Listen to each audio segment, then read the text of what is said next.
Perkenalkan, nama saya Ayu Rudiati Ahmad, dosen Teknik Kelautan Institut Teknologi Sumatera. Di sini saya akan membawakan kuliah prinsip pemodelan fisik.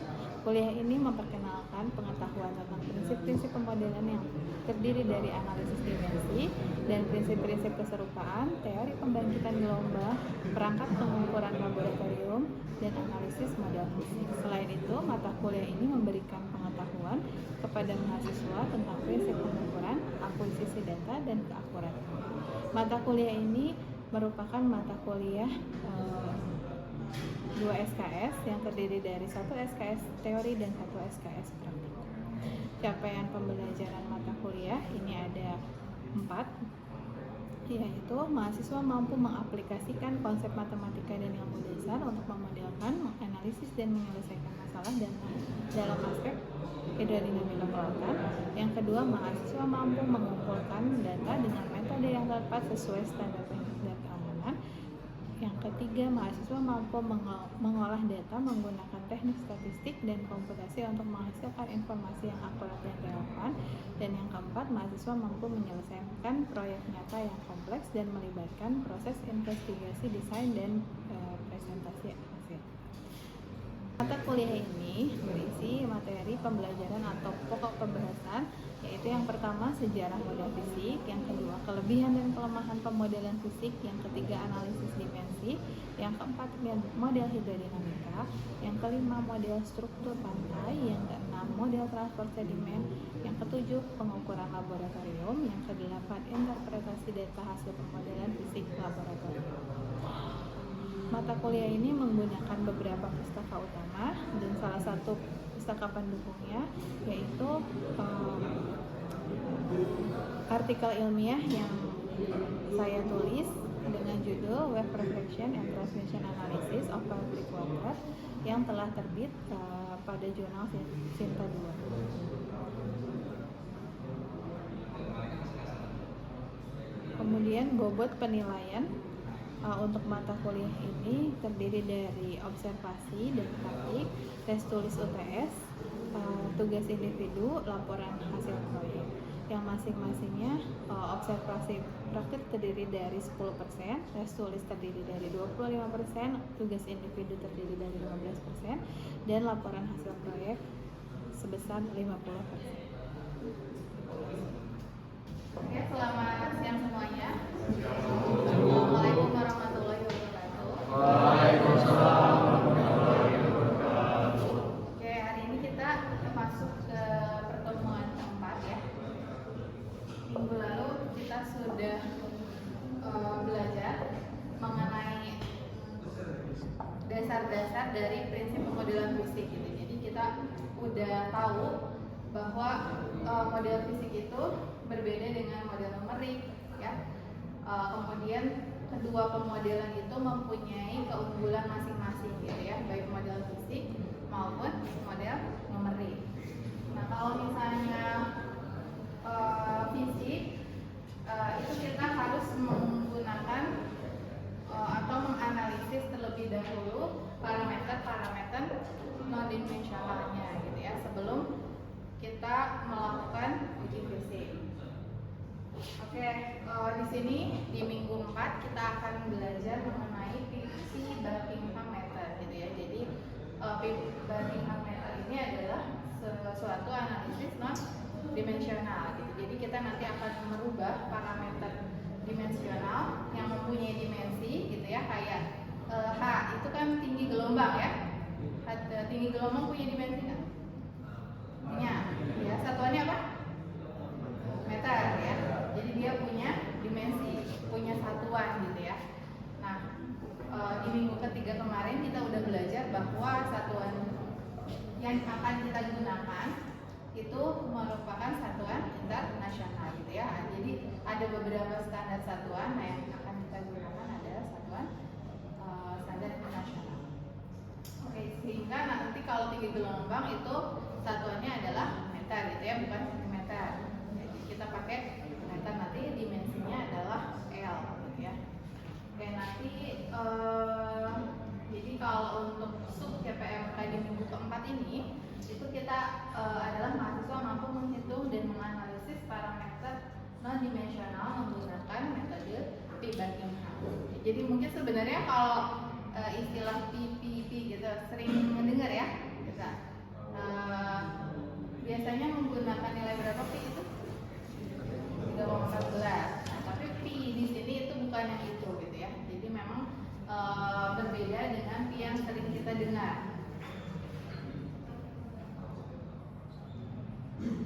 Nah, ini sistem yang kita gunakan, sistem satuan yang kita gunakan dalam teknik lautan itu biasanya adalah sistem internasional. Jadi semua parameter fisik dalam teknik lautan ini biasanya dinyatakan dalam 3 dimensi utama, ya, yaitu massa atau gaya. Ya, di sini kita menulisnya biasanya dengan massa, itu simbolnya M, ya. Kemudian panjang itu ada L dan waktu ada T, gitu ya. Jadi nanti semua parameter yang mempunyai panjang itu L, ya. Yang mempunyai misalnya panjang dan massa berarti L dan M, gitu ya misalnya. Kemudian yang mempunyai waktu ada T-nya juga, gitu nanti dibagi. Kemudian ini ada yang tambahannya itu adalah temperatur, ya. Cuman yang utama kita gunakan itu biasanya.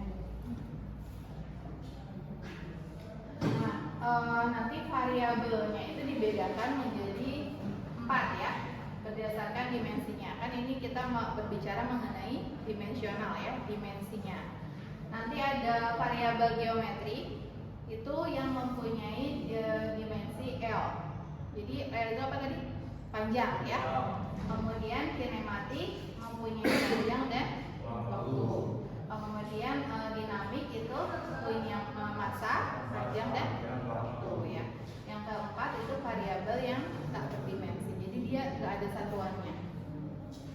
Jadi nanti dalam pemodelan fisik ini kita akan bertemu variabel yang tidak berdimensi, yang tidak mempunyai satuan.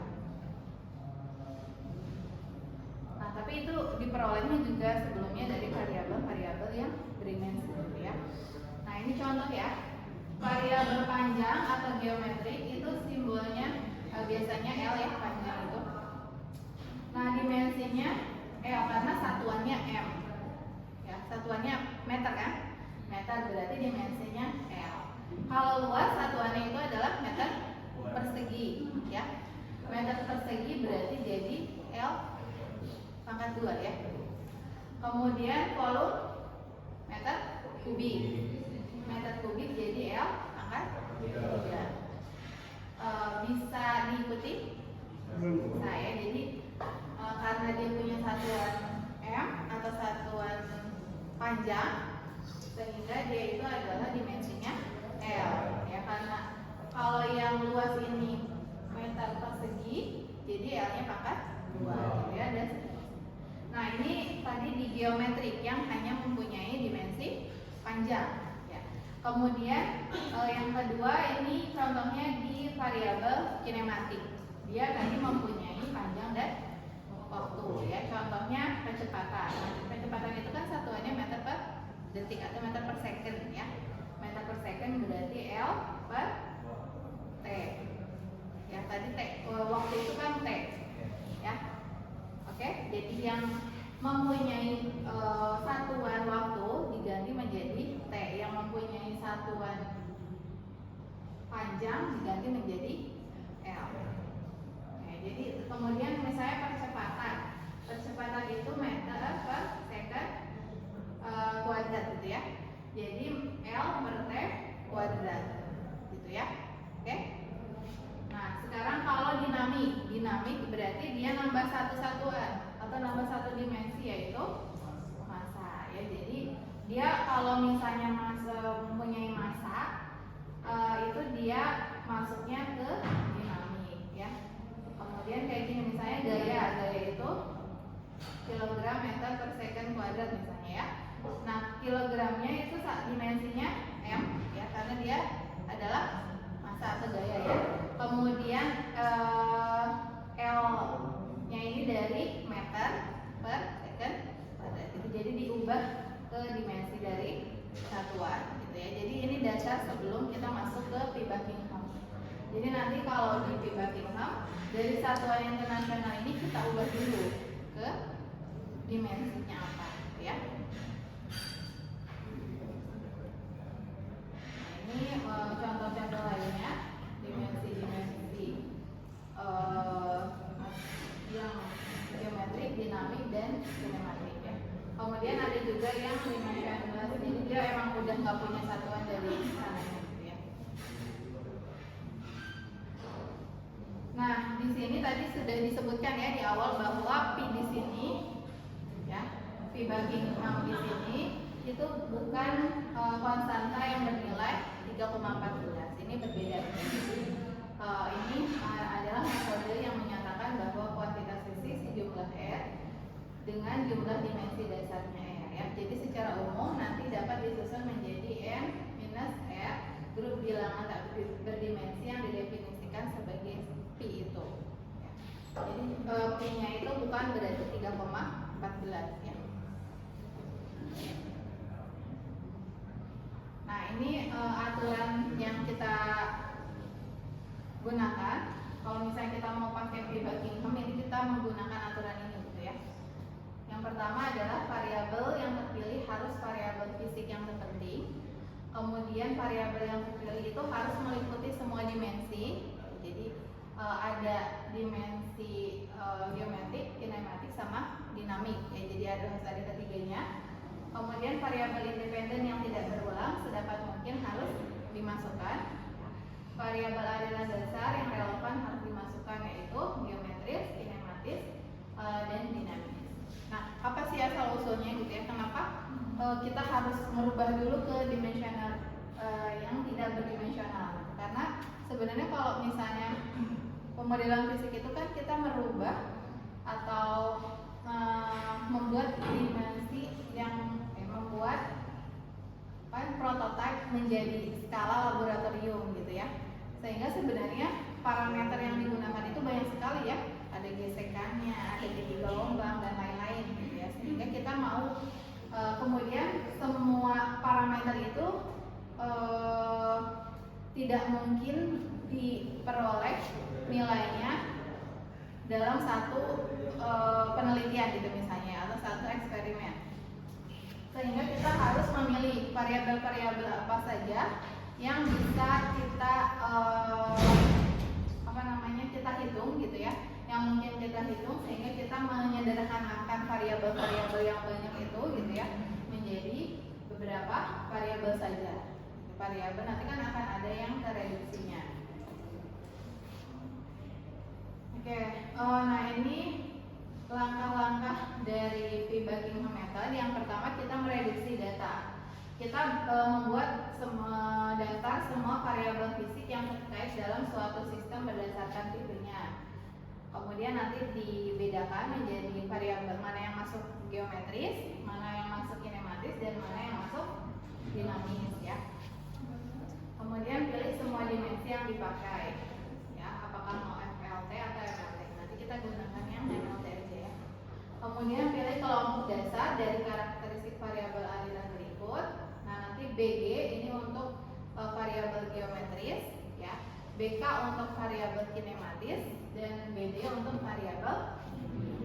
Nanti kalau nggak masuk ketiga ini, selebihnya dari ketiga itu akan diberi lambang A, dimulai dari A1, A2, dan seterusnya, sisanya nanti ada berapa, ya. Kemudian langkah-langkahnya yang kedua, ini kita dari tadi udah menentukan variabel, kemudian kita mengelompokkan dulu, ya, variabelnya. Kita turunkan rasio P-nya, ya. Rasio P itu sama dengan A. Jadi nanti A-nya ada berapa tadi? A itu apa? Sisa variabel, ya. Sisa variabelnya ada berapa? Kalau misalnya ada 3, berarti P-nya akan ada 3. Kalau variabelnya ada 2, berarti A-nya cuma ada 2. Kalau 5, kalau A-nya ada 5, ya berarti P-nya juga ada 5. Jadi kita menyesuaikan dengan A-nya ada berapa.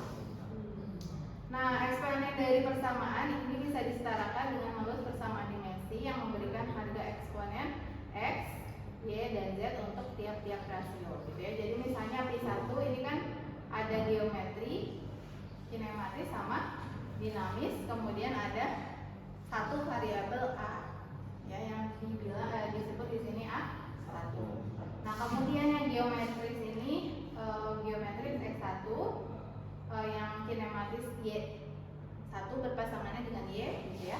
Kemudian yang D yang dinamis itu berpasangan dengan Z ya. Jadi nanti kita lihat contohnya. Nah, nanti rasio ini dikonversikan ke dalam bentuk praktis.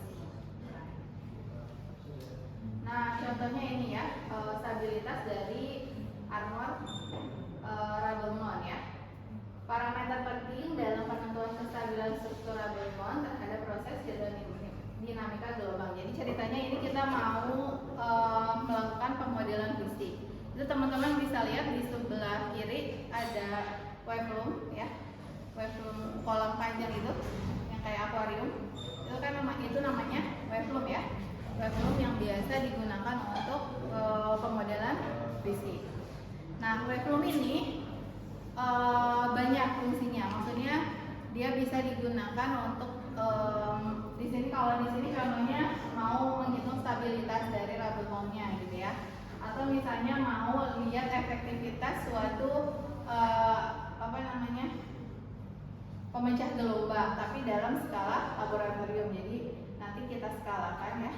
Ini udah dipelajari di minggu kedua ya, penskalaan. Jadi kita menjadikan breakwater yang besar ada di dunia nyata gitu ya, di laut atau di pantai, itu kita ubah sekian skalanya menjadi yang berukuran sebesar wave gitu ya, yang cukup di wave untuk melihat apakah kalau misalnya di sana itu kalau misalnya dipasang di pantai itu dia akan berfungsi secara maksimal atau tidak gitu. Nah, kalau di sini contohnya kita mau menghitung stabilitas dari suatu struktur terhadap hidrodinamika gelombang. Nah, di sini kita udah pilih parameter-parameter yang terkait ya. Dari stabilitas ini itu ada berat rata-rata batuan amor, massa jenis air ya, kemudian massa jenis armornya, kemiringan struktur, tinggi gelombang, periode gelombang, dan kecepatan gravitasi. Kemudian ada juga kemiringan struktur, tapi kemiringan struktur itu parameternya memang sudah non dimensional ya. Nah, di sini kita mau cari persamaan akhir dari stabilitas Rabelmon breakwater yang dapat dibentuk. Misalnya P1 dan seterusnya. Jadi kita mencari nilai P-nya dulu ya. Nah, tadi kita mereduksi data dulu ya, langkah pertama. Itu tadi variabel-variabelnya ada beberapa ya. Nah, kita lihat dulu satuannya apa ya. Satuannya apa? Tadi misalnya massa jenis air, satuannya apa, kemudian dirubah menjadi dimensinya apa gitu ya. Tadi kalau misalnya ini kurang P ya, di PPT ini kilogram meter per second pangkat 3 ya, berarti harusnya M L T min 3 ya. Kan kalau per itu kan minus ya. Oke. Kemudian nah ini semuanya diubah ya. Kalau ini H itu diubah menjadi L. Dimensinya L bukan diubah ya. H itu panjang tinggi gelombang, satuannya adalah meter kan, berarti dimensinya L. Kalau periode gelombang itu satuannya adalah second, dimensinya T gitu ya. Nah, kemudian tadi dari situ kita membuat matriks dimensi dengan menggunakan sistem MLT gitu ya. Jadi kita buat tabel seperti ini. Tabel seperti ini menggunakan sistem MLT. Tadi misalnya W itu dia punya M, punya berarti 1 ya, L-nya 1, ini min 2 gitu misalnya ya. Kemudian S 1, minus 3 dan 0 gitu ya. Jadi kalau 0 berarti dia nggak punya satuan T ya, satuan waktu gitu ya. Nah, dari sini kita pilih variabel utama atau dimensi dasarnya. Kita pilih satu-satu aja. Ya, nanti sisanya dia menjadi A. Ya, tadi variabel sisa tadi menjadi nilai A gitu ya. Kemudian ini berarti yang geometri. Geometri itu L ya. L itu H, kita pilih satu yaitu H. Kemudian yang kinematis kita pilih satu yaitu G ya. Kemudian yang dinamis kita pilih satu yaitu W. Dari ketiga ini sisanya masuk ke variabel sisa. Variabel sisanya itu ada 3 ya, berarti jadi A1, A2 dan A3. Berarti nanti Pi-nya ada berapa? 3 ya, karena A-nya itu ada 3. Sisanya ada rho S, rho W dan T. Oke, jadi seperti itu. Nah, kemudian selanjutnya kita menghitung produk non dimensionalnya gitu ya. Tadi kuantitas fisiknya ada 3 ya, dimensi dasarnya ada 3, sehingga nanti akan ada 3 pi ya, pi1, pi2 dan pi3 ya, sisanya. Nah, dari sini kita akan menurunkan rasio pi ya, pi1, pi2, pi3 dengan persamaan berikut. Persamaan berikut itu ada pi1 bg x1 ya. Jadi setiap pi itu punya geometris, kinematis, dinamis ya. Tadi G itu pasangannya X, K, Y, D, Z dan satu parameter A ya. Di sini kalau pi1 berarti A1. Oke, dari situ kita contohkan satu ya. Saya contohkan satu untuk variabel pi1 ya. Pi1 itu tadi BG itu diganti dengan H ya. Ingat sebelumnya ya, BG itu adalah H, BK itu adalah G dan BD itu adalah W. Itu oke. Pi1 BG itu adalah H ya, HX1, GY1 dan WZ1. Parameter K1 nya adalah rho S ya. Oke. Nah, kita ganti variabel ini menjadi dinamisnya ya. L, kalau H itu adalah L, G itu LT pangkat minus 2 ya. Kemudian MLT, kalau W itu adalah MLT minus 2. Kemudian rho S itu adalah ML minus 3. Oke.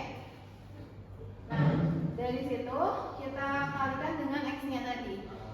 L X1 ya. Kalau ini L Y1 T minus 2 Y1. Betul? Kemudian yang MLT minus 2 dikali Z1 berarti jadi MZ1 LZ1 T minus 2 Z1. Kalau yang ini kan nggak punya ya, jadi masih sama. Nah, kemudian kita lihat yang M ya, yang M itu hanya punya Z1 dan plus 1. Satunya dari mana? Dari sini ya. Oke, bisa diikuti? Oke. M itu punya Z1 plus 1 sama dengan 0. Maka Z1 sama dengan minus 1. Kemudian kalau L itu punya X1, Y1, Z1 sama minus 3 ya. Nah, di sini sebenarnya X-nya belum kita ketahui, jadi kita harus skip dulu ya. Kita coba lihat dulu yang T. T itu adalah ada minus 2 Y1 ya, minus 2 Z1. Nah, dari sini kita udah punya Z1 tadi. Z1 nilainya minus 1. Kita masukin ke sini sehingga didapatkan Y1 sama dengan 1. Y1 sama dengan 1. Kita udah punya Y1 dan Z1 di sini ya. Y1 dan Z1 kita masukin ke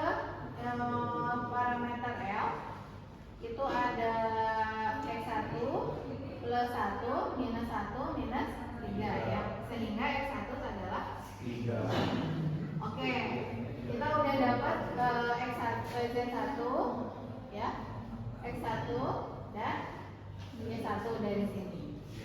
Nah, di sini kita masukin lagi ke sini nilai X1-nya. Balik lagi ke atas.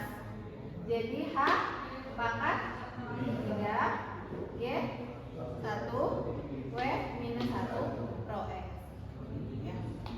Oke? Sehingga didapatkan Q1-nya adalah parameter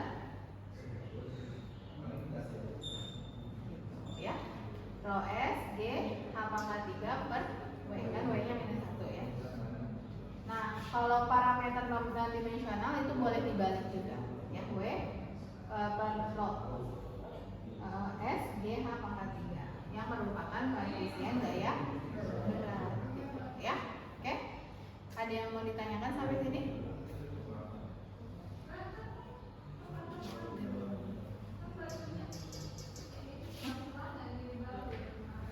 Ada yang mau ditanyakan sampai sini? Cukup? Nah, nanti teman-teman di rumah bisa coba untuk mencari P2 ya, dan P3 menggunakan penurunan rasio yang P2 dan P3. Nanti teman-teman bisa ganti aja A2-nya berarti diganti menjadi rho W ya. Kemudian A3-nya diganti menjadi T. Berarti nanti kita punya 3 parameter dimensional yang akan dihasilkan dari sini ya. Nah, ini bermanfaat untuk menyederhanakan parameter-parameter yang akan teman-teman cari saat menggunakan saat menguji fisik gitu ya. Karena kalau misalnya semua digunakan itu akan memakan waktu yang cukup lama ya. Oke? Mungkin itu aja dari saya. Ada yang mau ditanya? Nanti teman-teman silakan dikerjakan untuk yang P2 dan P3 di rumah ya.